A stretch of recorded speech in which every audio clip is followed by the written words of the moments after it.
expectations, but still I will try to make a presentation. This meeting is being recorded.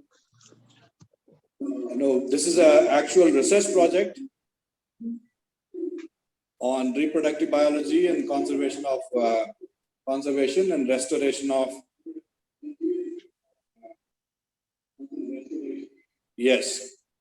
three red listed medicinal plants of Southern Western Ghats, Tamil Nadu. This project was funded by Department of Biotechnology, coming under the Ministry of Sciences. And we had this project from 2009 to 2022. 3 years completed. I'm the coordinator. There is also one more investigator, Dr. V. Manimegalai from Parasakti College, Tamil Nadu. And the uniqueness of the nomination for this award is mainly based on the successful project conservation of rare and economically important medicinal plants. And the selected plants are on the verge of extinction. The plants are available only in Western Ghats and nowhere else in the world.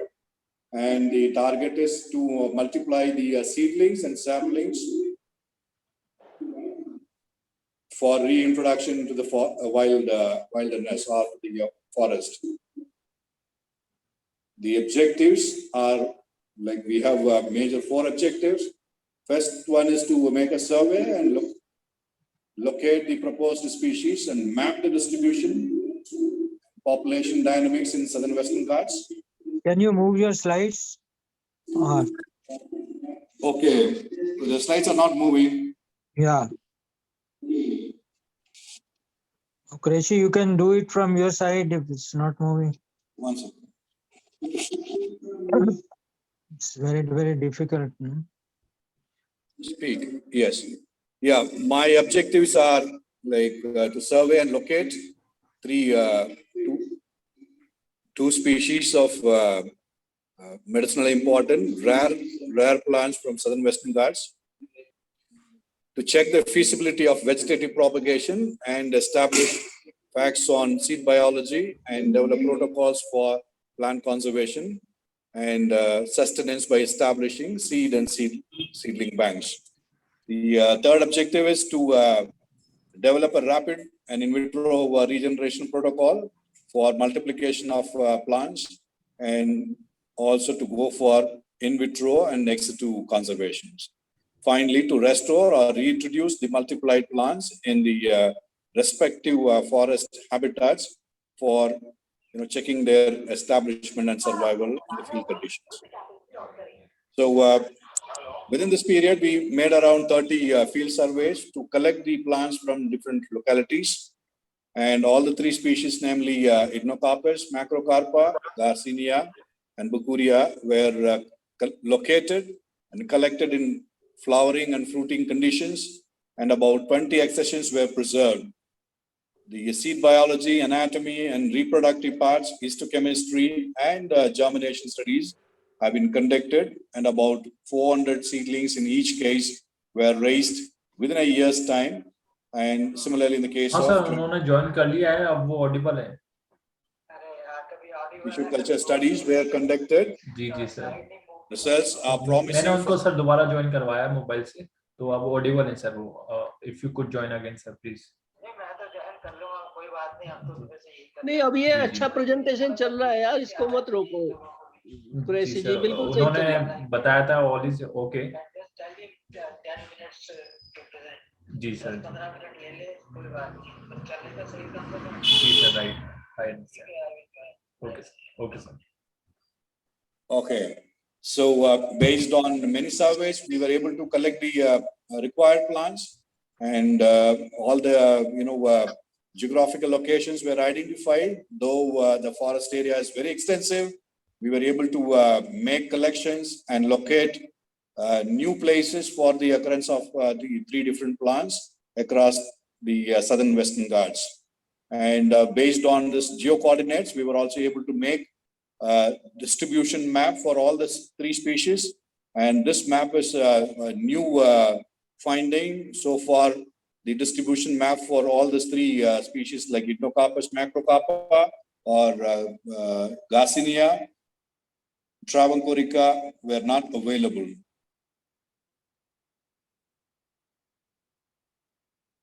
science also. And based on the collections, we studied the reproductive biology by understanding flowering phenomenon, phenology, and fruit set. All the developmental stages were studied in detail using laboratory facilities like microscopic examination and anatomical developmental stages. For Bakuria, we were able to trace every developmental stage of the flowering, flower opening, fertilization, and then later on seed set. And along the seed set level, we were also able to study the embryo development. And in addition to that, for propagation, using vegetative organs as well as using reproductive organs, we were able to multiply the plants in required number in tissue culture process. Based on the tissue culture techniques, we got around 400 plants alone from tissue culture and nearly 1,500 plants based on seed propagation. The plants which obtained from in situ and in vitro conditions were trained in greenhouse conditions for transfer to field conditions. Similarly, we also tried with that of Ethnocarpus macrocarpa, and the studies are very interesting. We were able to find new localities and locations for the occurrence of Ethnocarpus macrocarpa, and yeah. So these are the reproductive structures, anatomical structures, were studied through a fluorescent microscope, and every stage of reproduction was traced in this particular plant. And these are the pictures of showing, propagation using tissue culture programs. And we were very much successful in developing seedlings and saplings for this particular plant. You can have a look at the fruits produced at the stem region, because this plant produces cauliflowery, and flowers are in the stem alone, not in branches. The entire stem will have, a bountiful of flowers, and all those flowers come to a fruit set. The fruit is edible. It is a wild edible fruit. Tribals and certain other populations who are dwelling in the forest areas consume this food as a nutritional supplement. So we were able to successfully produce plants both through a seed propagation as well as by tissue culture. These are the developmental stages and microscopic examinations of the particular plant. And these are another species called Garcinia. Locally, it is called a biodiesel plant or diesel fruit. The fruits of this plant has a resin or oleoresin which is flammable. So the tribals use the fruits for making light or candle out of it whenever it is required. But our interest is to multiply this plant in large number and then reintroduce them into the forest areas. The third species, what you are seeing here, is something like a mini football, the fruit, and it's a very rare plant. Its occurrence is very limited to riverine areas of Western Ghats. Still, we were able to collect many number of plants, and seed biology and propagation through tissue culture as well as through seeds were tried, and we were successful in both the in all the three species in terms of tissue culture and seed propagation. What you are seeing is the vegetative propagation method as well as seed propagation method, through which we got around 1,000 or more than 2,000 plants within 2 years' time. All these plants, sorry. Along with this is Bakuria, where you can see the seedlings and saplings derived from tissue culture experiments.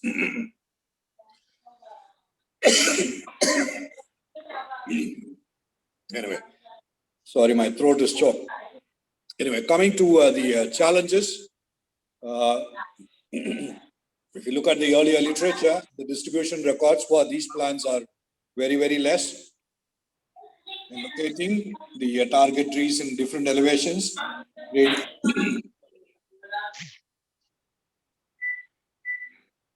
elevational gradients was tough and challenging. because this forest we have wild animals, and whenever we make collections, rain was the problem, and small animals like leeches were also hurdles for collectors and the researchers. Getting permissions from the forest department and forest managers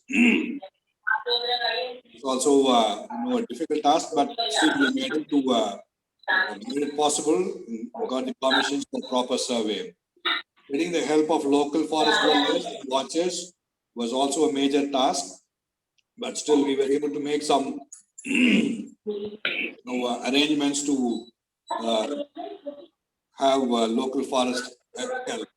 Innovative methods for propagation, understanding seed biology, and also for tissue culture propagation was again a challenging task for us. So we were able to overcome all these challenges and were successful in producing large number of plants for restoration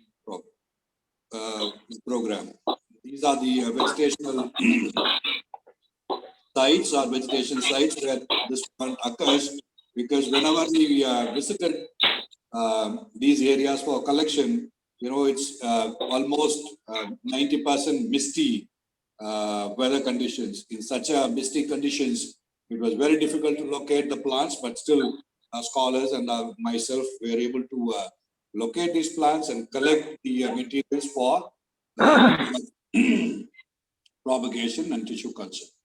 What you are saying is, after producing the plants in true seeds as well as tissue culture, these plants were reintroduced to forest conditions, as well as we had to identify similar kind of habitats for restoration. So we planted all those plants in new sites as well as the known sites. In all the places, plants established about 70 to 80% with a successful rate. So the three target plants like Bakuria petalensis and Echinopsis and Garcinia were successfully restored in the forest areas plus non-forest regions. The reason for selecting non-forest regions is to check whether the plants can survive in a new habitat or not. Probably so far it is so good.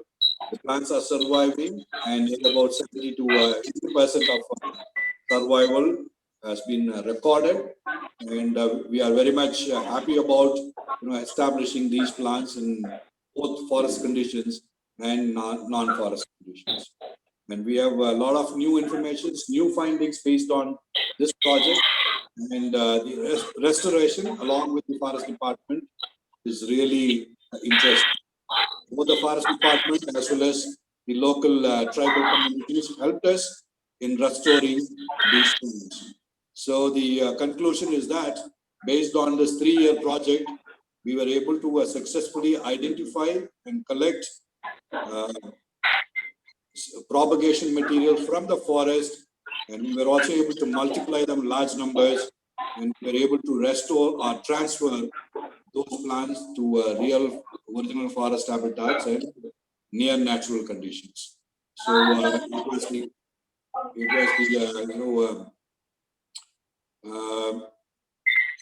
encouragement given by the forest department as well as the funding agency for taking up such a challenging task of restoring plants which are on the verge of extinction.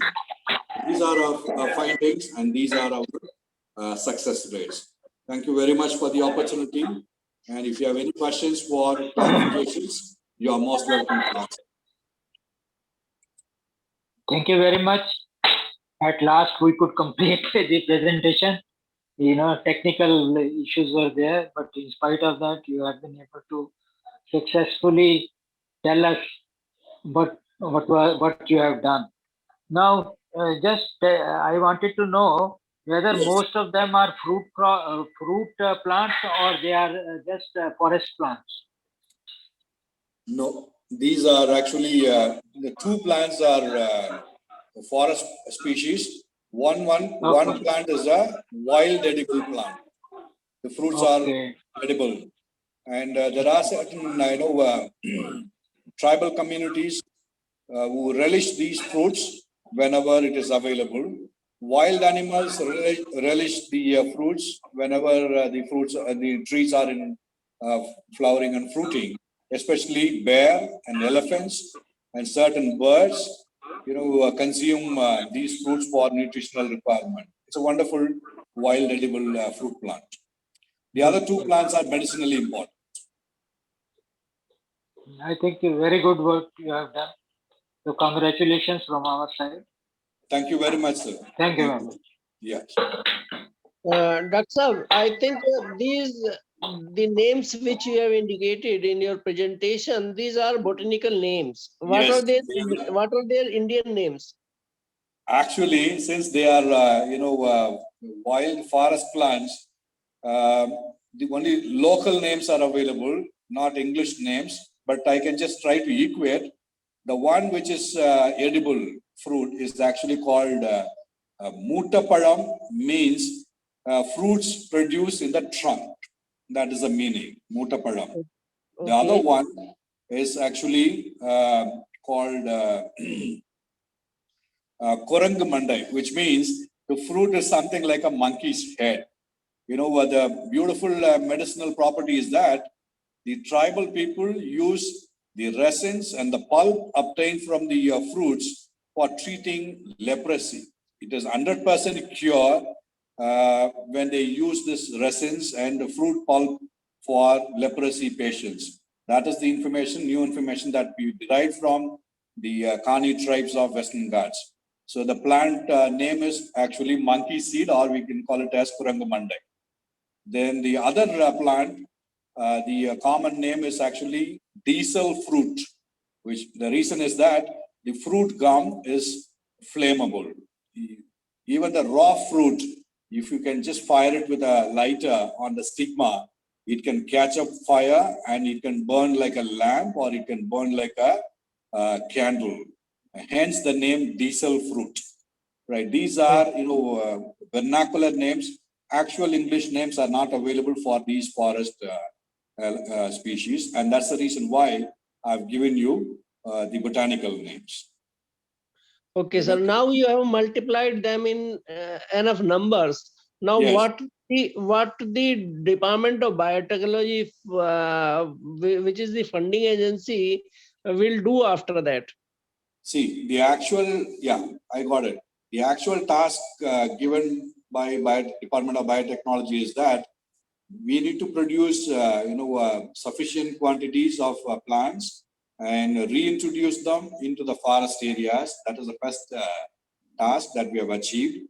Second aspect is we need to share the seedlings and saplings to similar kind of research institutions so that they can also try growing them in their own campuses or in botanical gardens, so that the plants will be conserved or protected for many other years. So we have started distributing seedlings to many other research institutions.